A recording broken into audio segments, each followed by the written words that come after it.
একটা মজার ব্যাপার কি, আমরা যারা এখানে শ্রমিক বসে আছি, যারা সমাজের পিছিয়ে পড়া মানুষ, যাদের আয় কম, যারা 12,500 টাকা মাসে বেতন পায়, তাদের পক্ষে আজকে আমরা বলতেছি বৈষম্যহীন সমাজ তৈরি করার কথা।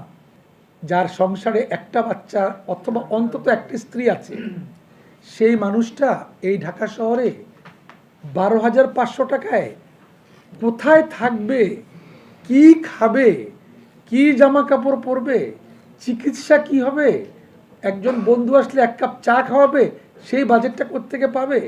অথচ আমরা বলতেছি শ্রমিক প্রত্যাশা এবং বৈষম্যমূলক একটা সমাজ ব্যবস্থার কথা।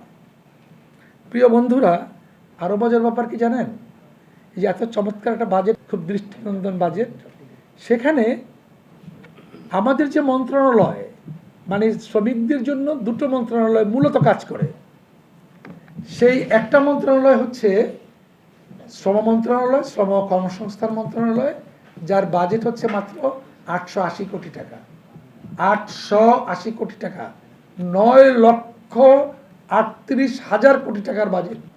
গত বছরের বাজেটের তুলনায় এখানে 400 কোটি টাকা বেড়েছে, কিন্তু যদি আপনি পার্সেন্টেজ ধরেন তাহলে 1% কমছে।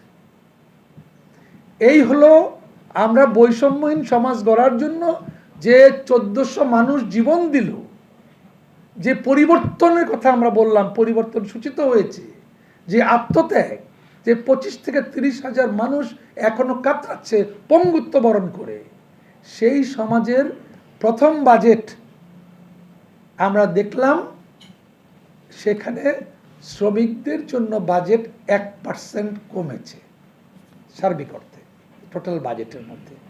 এ দিয়ে আমরা কি প্রত্যাশা করব আর কি আমাদের বৈষম্যমূলক সমাজ ব্যবস্থা গড়ে তুলব?